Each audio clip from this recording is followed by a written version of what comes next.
Olá, turma. Vamos continuar aqui na saúde mental. Vamos falar um pouquinho agora sobre suicídios. Como eu havia comentado com vocês, eu não tenho dados epidemiológicos em questão de outras cidades. Mas há algum tempo aqui em Riachinho, há uns 10 anos atrás, o índice de suicídio era enorme, né? Era medonho. Então, assim, principalmente o método aqui usado, né, é a corda, o enforcamento.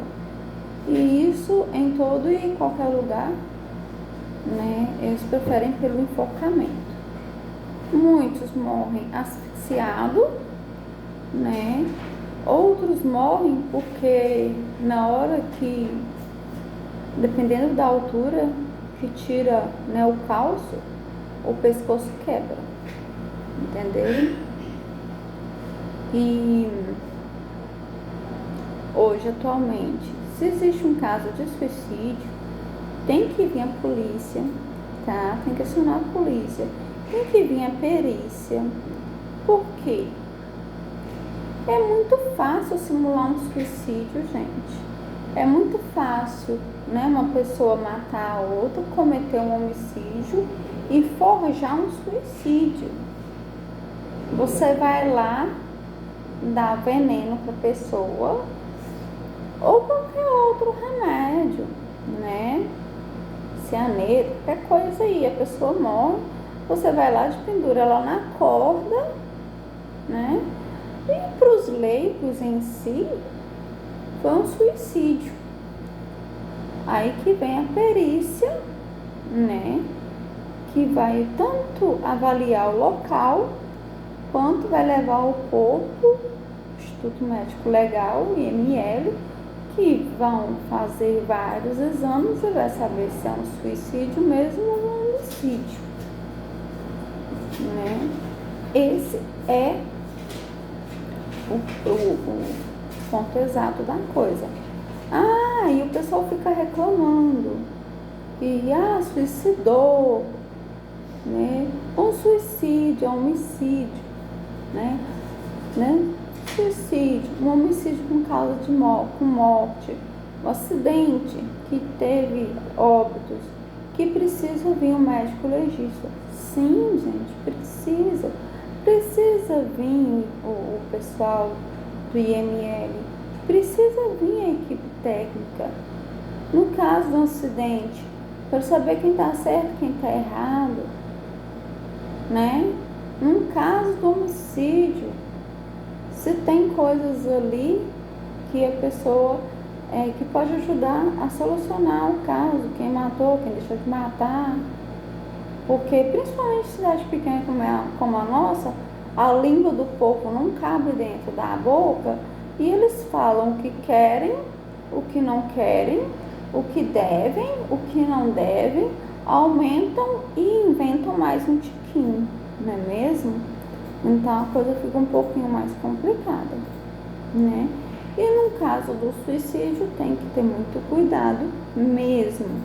Foi suicídio mesmo ou foi um homicídio e é um suicídio forjado, né? Mas vamos lá.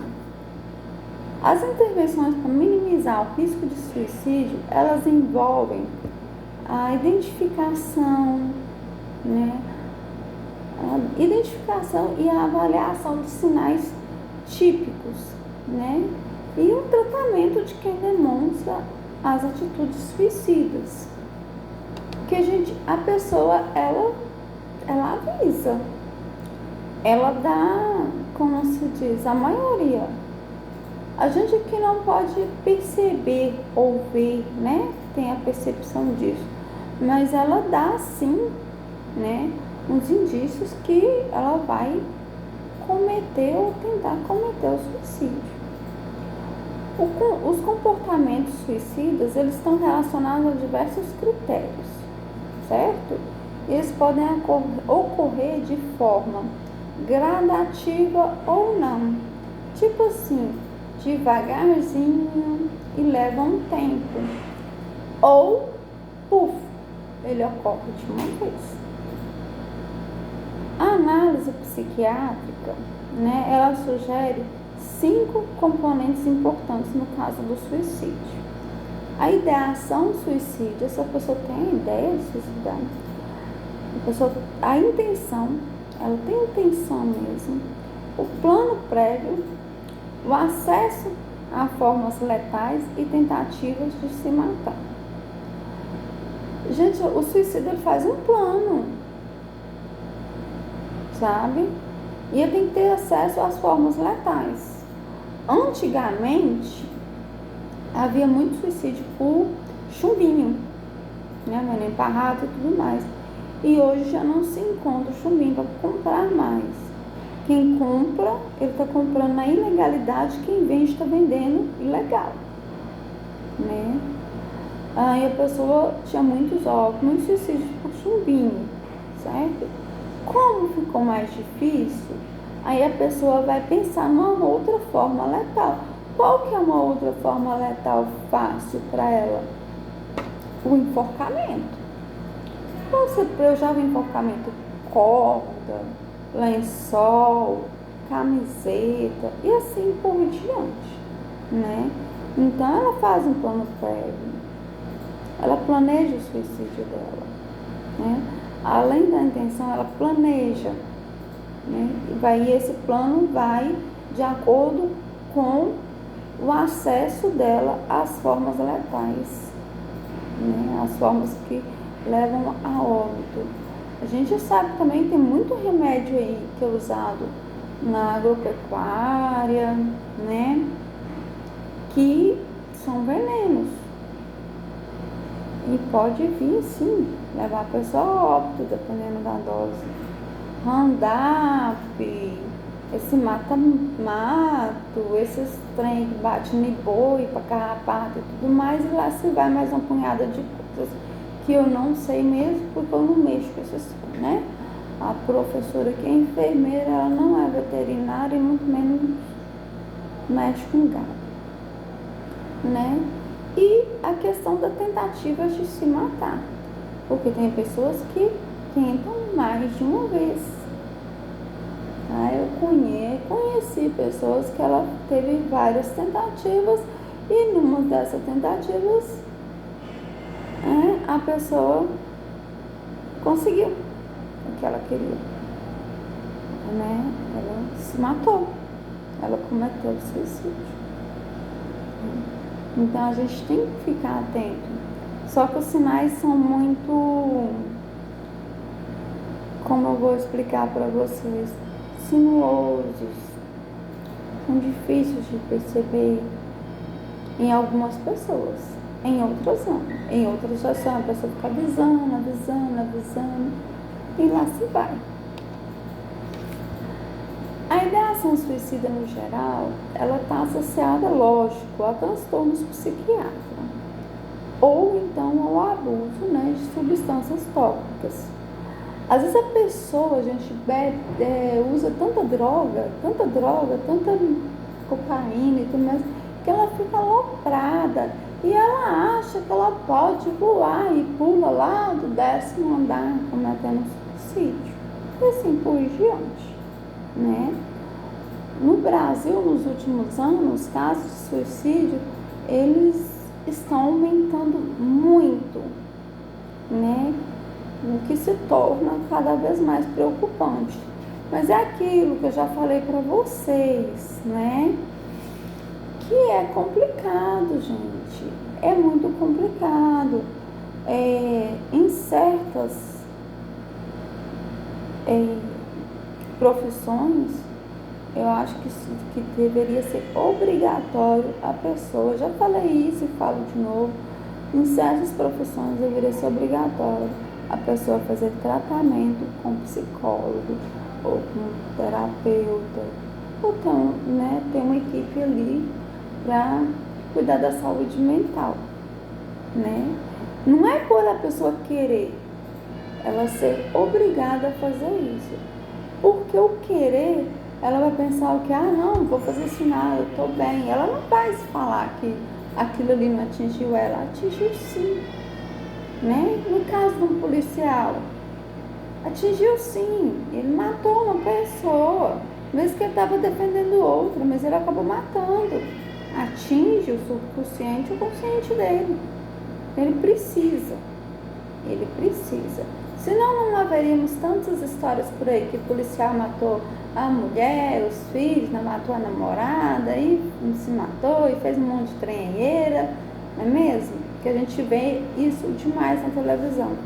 Então, é o que eu torno a falar, né? O protocolo, né?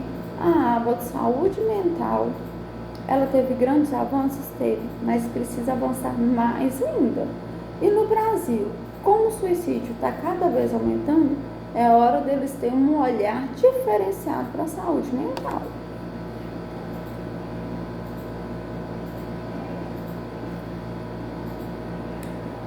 Como eu já falei, né? O suicídio é a quarta, em questão de jovens, é a quarta causa de morte no Brasil, né? A maior parte poderia ser evitada, sim, se esses jovens tivessem recebido um apoio profissional, um auxílio profissional. Mas, como a gente falou, não é fácil identificar os sinais da ideação suicida, né? Diante disso, né, os médicos já colocaram alguns sinais de alerta e risco para o suicídio. Pressa em resolver pendências pessoais. Essa pessoa, ela tem pressa em resolver essa pendência, né? Quem pensa em se matar, ele costuma ter pressa em solucionar as pendências ou executar ações de despedida desse mundo, né? As práticas mais comuns, elas são visitar amigos, parentes próximos, começar a comer o que gosta, o que mais gostam. Alguns quitam suas dívidas, né? Revelam suas senhas de contas bancárias, até mesmo de redes sociais. Deixam anotados, ou contam com a pessoa, ou põem ali no diário, né? E fala, já que eu vou cometer o suicídio, já que eu vou morrer mesmo, eu vou comer o que eu mais gosto, eu vou visitar fulano, vou me despedir. Não são todos, tá? Isso é um dos sinais, que são em poucos. A questão da reincidência. Aqui sim, né? O paciente que já ameaçou, ou já fizeram a tentativa, ou já tentaram, né, se suicidar, na ausência de intervenção adequada, né, na ausência de uma ajuda, ele tem mais chance da reincidência, ou seja, de cometer novamente. No geral, eles ficam mais isolados, retraídos, menos agitados do que antes, né, de cometer o primeiro ou as primeiras tentativas, né. Há uma mudança de comportamento muito perceptível, né, e principalmente se houver associação com o uso de drogas ou álcool. Eu já falei para vocês que quando eu cheguei aqui em 2005 eu quase que ia embora, né? Então assim, eu já vi muitos e vários teve alguns que, quando a gente vai olhar assim para trás, tiveram associação com o uso principalmente de álcool. Outro indício, a presença, né, de diagnóstico psiquiátrico prévio.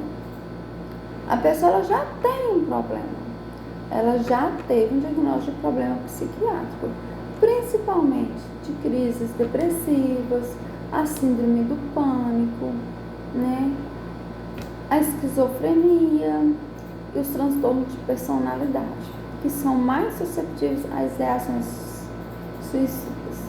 Então, todos esses, né, faz parte de um diagnóstico prévio de psiquiatra.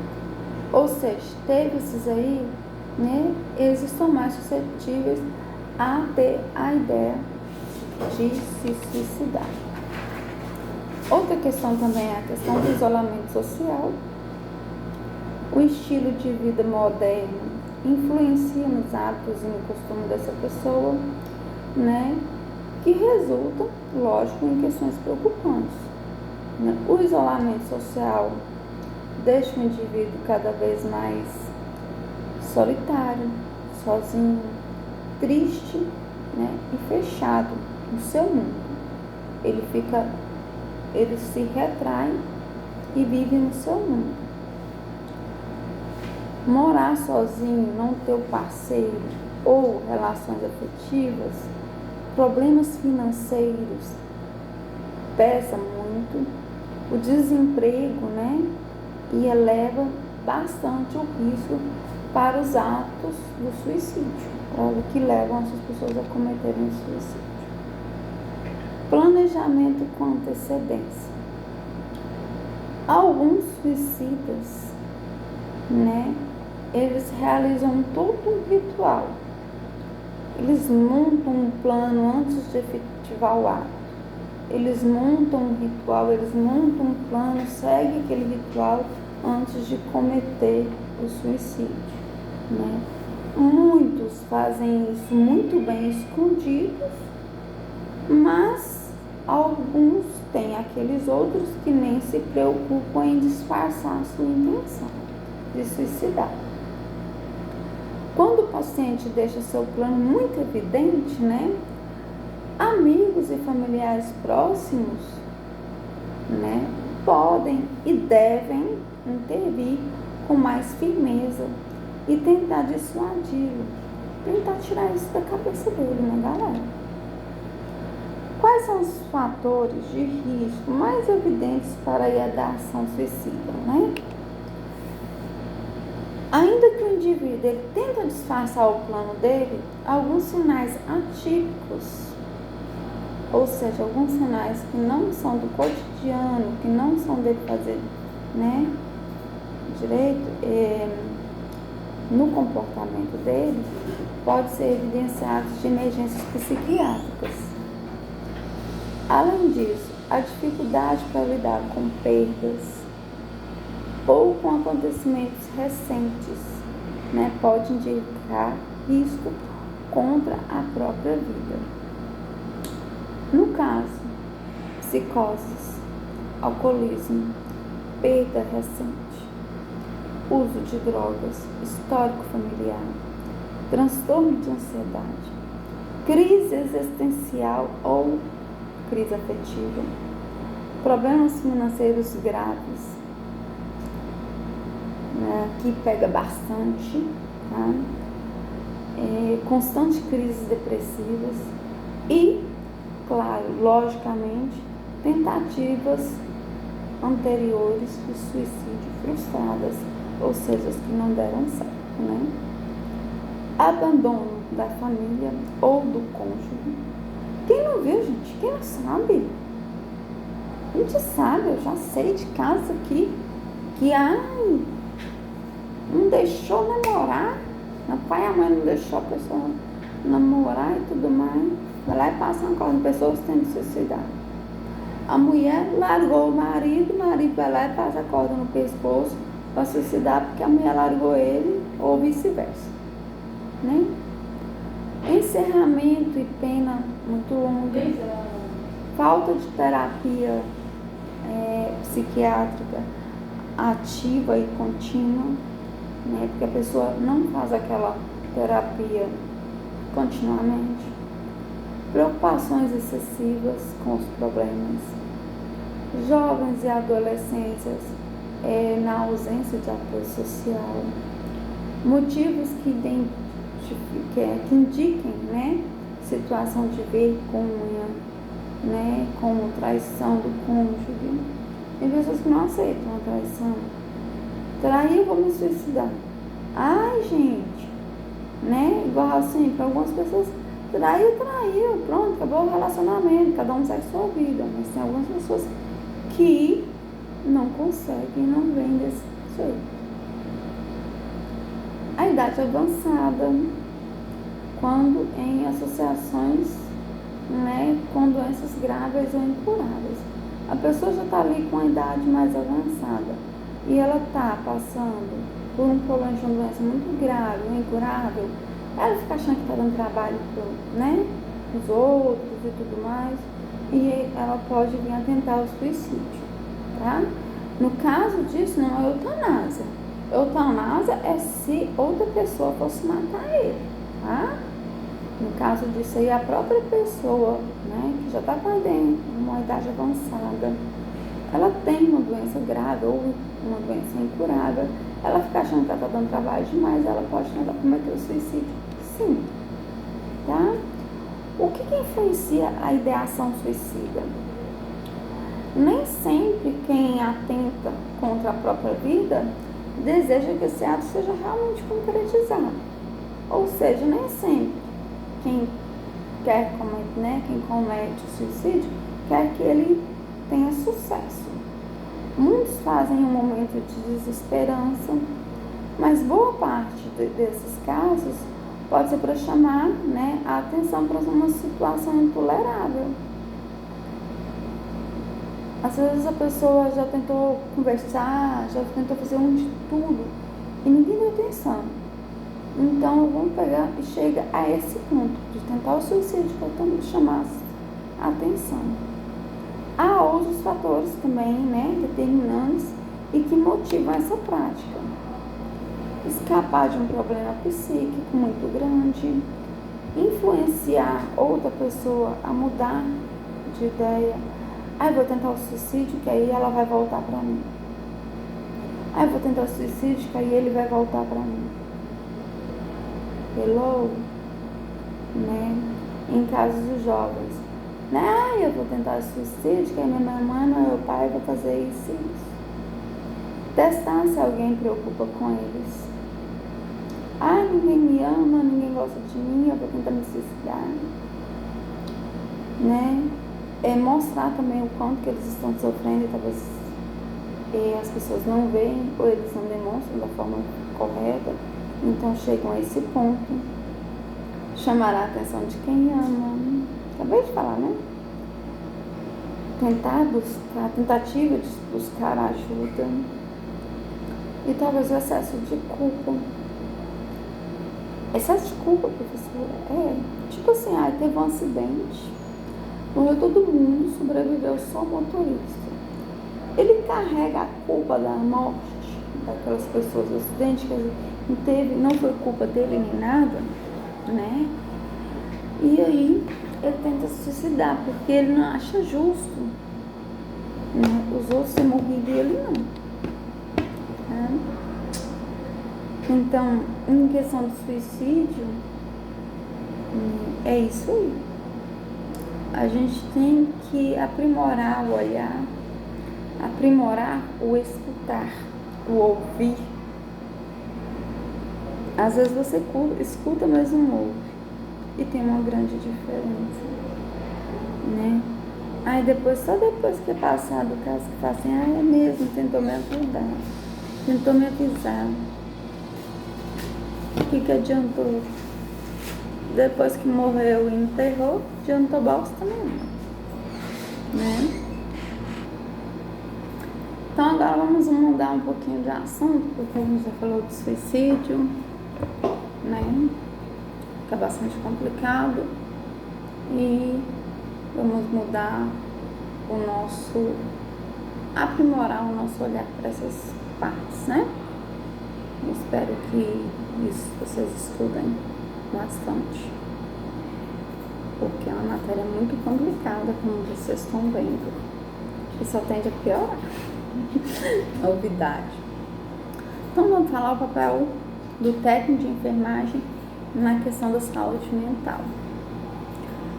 O objetivo da enfermagem no Centro de Atenção Psicossocial são os CAPs, como já falei antes. Eles devem ser de promoção, né, e de ações terapêuticas voltadas para identificar e auxiliar na recuperação do paciente em sofrimento psíquico, visando o quê? A reabilitação de suas capacidades físicas e mentais, né?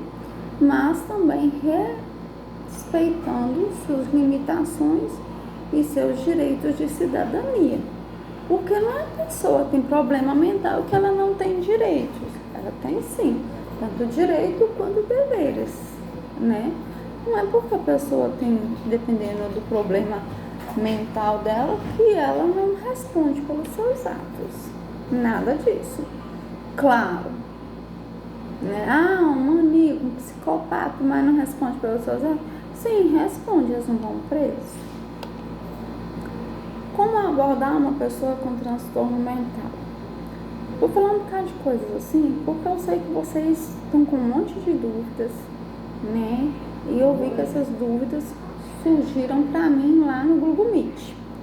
E eu vou ver com a Cida quando que a gente vai fazer, né, a nossa nova aula de Google Meet para tirar dúvidas aí, beleza?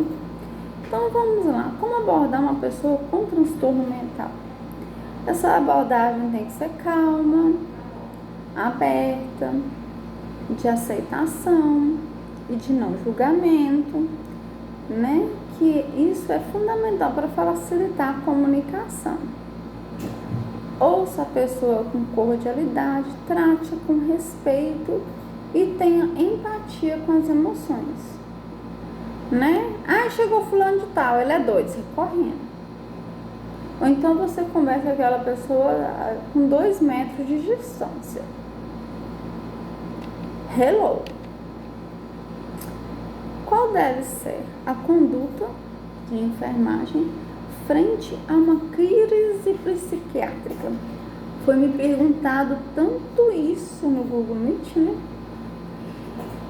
A intervenção frente a uma crise é um dos papéis, né, da equipe, do enfermeiro, do médico, do técnico em saúde mental e psiquiátrica. Nesse contexto, né, a equipe tem que ter um conhecimento que lhe permita reconhecer e agir de forma terapêutica e providenciar o atendimento da pessoa o mais rápido possível. Né? Seria uma pessoa, uma enfermeira, um técnico, né? Principalmente um enfermeiro que tivesse especialização em saúde mental. Temos isso? Não. Então, o que a gente deve fazer, né? Providenciar o atendimento dessa pessoa o mais rápido possível, certo? Quais são as atividades desenvolvidas pelo técnico de enfermagem nos CAPs, né? Que são os Centros de Apoio Primário à Saúde. Nessa concepção, o CAPS tem função estratégica de ofertar diversos tipos de atividades terapêuticas que eu já falei para vocês, né? Terapia, psicoterapia individual ou em grupo e oficinas terapêuticas, atividades comunitárias, atividades artísticas, orientações e acompanhamento no uso da medicação, né? E também fazer atendimento aos familiares e visitas domiciliares, certo? As atividades terapêuticas, você coloca o pessoal para abordar, pintar quadro, tocar, cantar, né? As atividades artísticas, né? E acompanha também, porque já que está ali durante aquele período, durante o dia, o uso da medicação, e o CAPS ele vai olhar se aquela medicação está tendo efeito ou não e vai comunicar ao médico.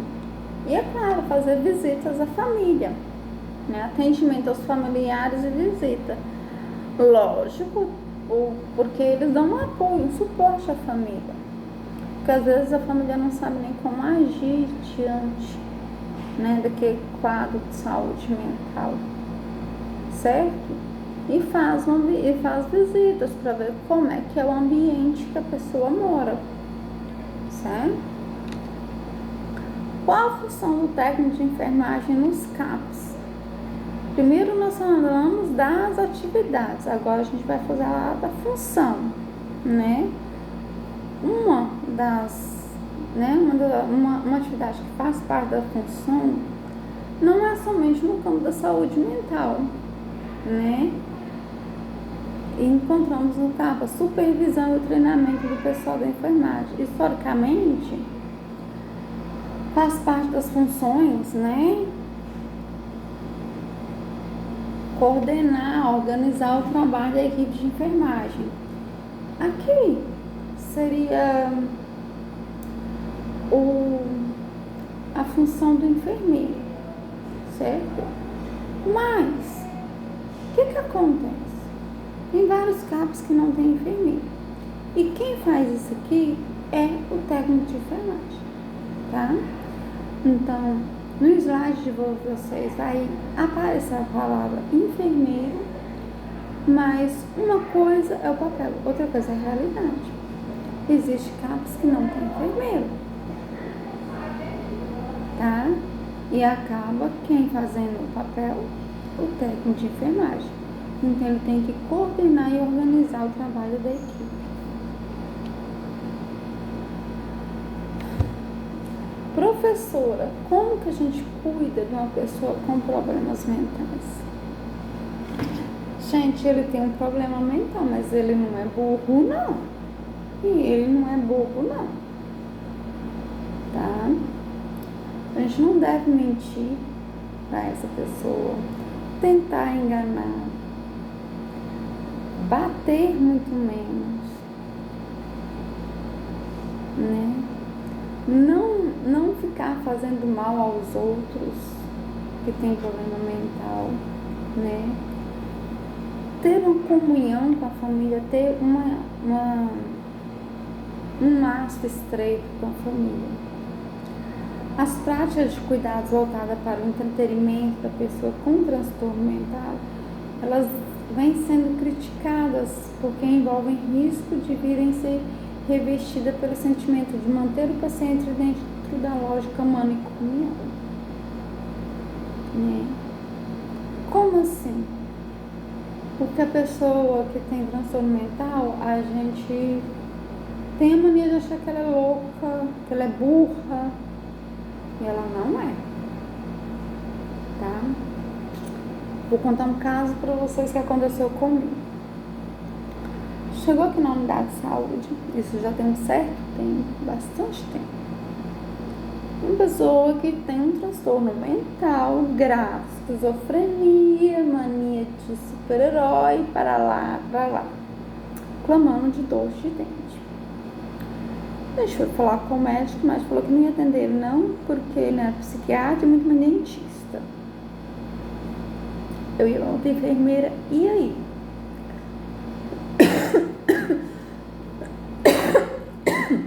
Perdão, galera.